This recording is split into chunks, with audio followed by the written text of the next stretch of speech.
Our new constitution is now established and has an appearance that promises be permanence.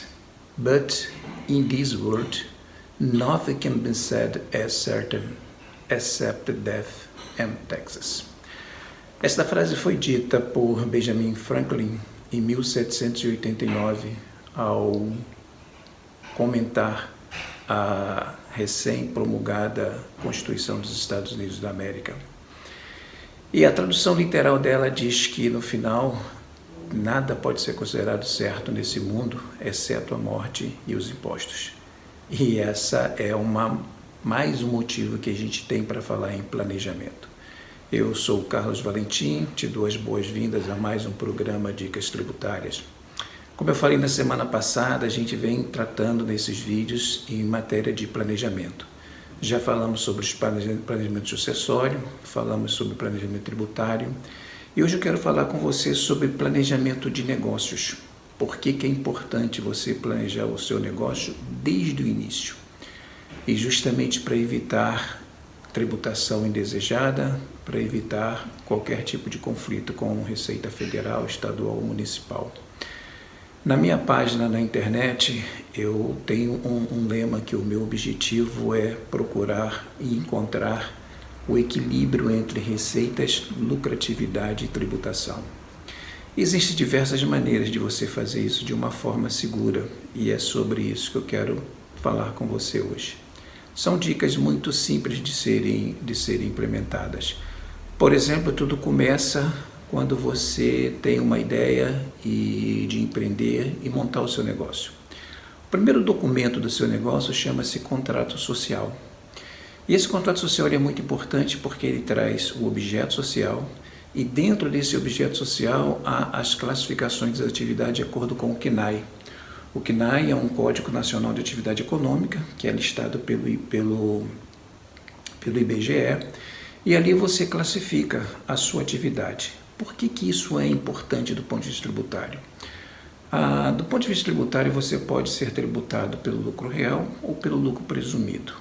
O lucro presumido, todas as empresas que têm uma receita anual igual ou inferior a 78 milhões de reais e cumprem alguns outros requisitos, podem adotar um regime de presunção de lucro.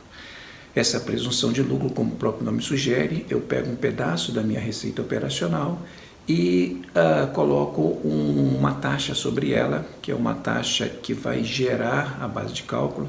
Essa taxa fica aí no range entre 8% a 32%, dependendo da atividade.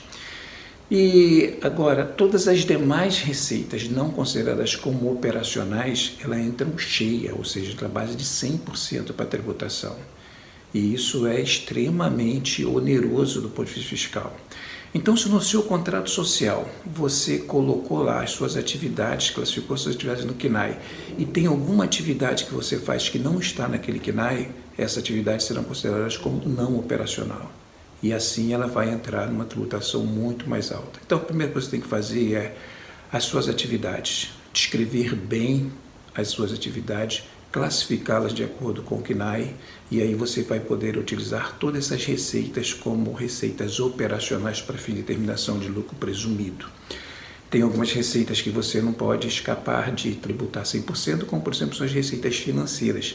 Mas as receitas financeiras são aquelas decorrentes dos ganhos que você tem com aplicações financeiras do seu excedente de caixa. Mas isso não tem nenhum tipo de problema, porque você tem um ganho em cima disso e essas receitas nunca são predominantes em relação à tua atividade. Um outro cuidado que você pode ter também é com os seus contratos, com os seus parceiros. Vamos imaginar que você é um intermediador de serviço, você está no meio de uma cadeia de negócios, onde você liga o ponto A ao ponto B, então tem alguém que tem mercadoria para vender e tem alguém que tem mercadoria para comprar e você está no meio desses dois. Você pega de um e entrega para o outro e é remunerado por isso. Dependendo da redação do seu contrato, isso pode ser mais ou menos oneroso para você.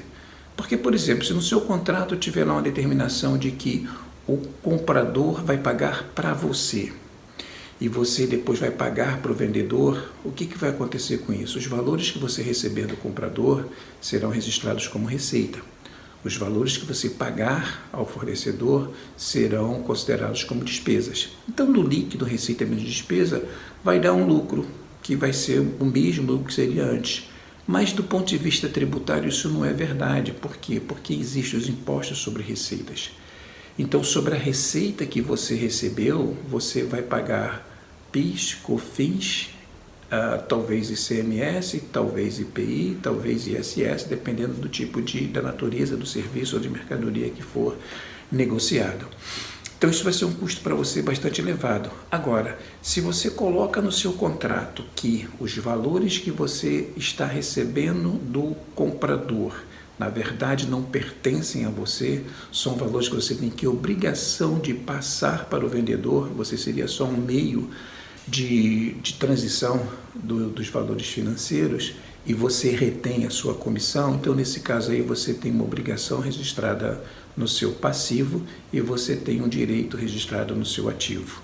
E o que vai para a sua receita é o líquido, e esse líquido vai ser submetido aos impostos sobre consumo. Então você vê que aí já pode ter uma redução bastante significativa. Uma outra coisa que você deve fazer também a cada ano, no início do seu negócio e depois a cada ano, é você fazer um planejamento de negócio, chamado Business Plan. Você, o que vai fazer com isso? Você vai estimar, de acordo com o meio que você atua, de acordo com as suas possibilidades de entrar no mercado, de você prestar seu serviço, vender sua mercadoria, enfim, de acordo também com o panorama econômico desenhado para os próximos anos, você vai fazer um business plan que ele vai ter o quê? Toda a receita que você espera oferir em um ano, as despesas que você também espera ter naquele ano, de acordo com o seu orçamento, qual será a carga tributária sobre isso para você chegar a um lucro. Por que é bom fazer isso? Para você poder a cada ano definir qual vai ser o regime tributário que você vai adotar. Se você vai adotar o lucro presumido ou se você vai adotar o lucro real.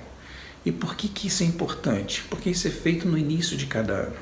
O pagamento do primeiro DARF, o código do primeiro DARF do ano, vai definir qual vai ser o seu regime tributário do ano inteiro.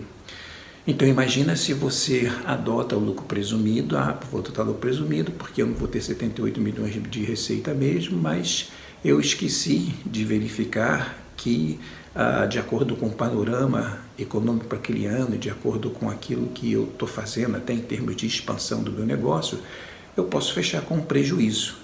Então vamos supor que nos primeiros 6 meses, você fechou com lucro, pagou um imposto de renda sobre o lucro presumido e contribuição social também, mas nos 6 meses seguintes você teve prejuízos acumulados por retração de venda, por retração de receitas ou por investimentos que você fez e fechou o ano com prejuízo. Então o líquido dos 2 semestres fechou com prejuízo. O que aconteceu com isso? O seu prejuízo foi maior do que deveria ser. Por quê? Porque você pagou imposto quando você não deveria pagar. Se você tivesse adotado, por exemplo, o regime do lucro real, quando chegasse no final do ano, você não teria nenhum tipo de prejuízo com isso. Por quê? Porque os impostos que você pagou mês a mês, com base na estimativa, eles seriam um ativo tributário para você se recuperar no ano seguinte. Agora, se você adotou lucro presumido, e um detalhe muito importante, essa opção não pode ser mudada durante o ano. Você tomou a opção no mês, essa opção dura até o final do ano. Então, se o sinal estiver negativo no final do ano, você vai ter um prejuízo e não vai conseguir recuperar esse prejuízo. Então, são coisas muito simples e muito importantes. Então, primeiro, olhar para o seu estatuto social, como ele está redigido, se todas as atividades que você faz estão ali retratadas, estão devidamente classificadas pelo CNAE. Olhar para os seus contratos, para a sua relação com os seus pares, porque o contrato, nosso próprio Código Civil, define o contrato como sendo uma manifestação de vontade entre partes. Então, ele define direitos e obrigações, e esses direitos e obrigações é que vão gerar os resultados econômicos. Os resultados econômicos vão ser reconhecidos pela contabilidade, mas serão reconhecidos de acordo com o que estiver escrito. Então, atenção na redação dos seus contratos. E a terceira dica é essa dica de você planejar o seu ano. Às vezes é até bom você fazer um planejamento de longo prazo e rever a cada ano, para que você, primeiro, não tenha nenhum tipo de surpresa em relação aos seus resultados e também você não tenha surpresa em relação aos seus impostos que você pagou durante o ano.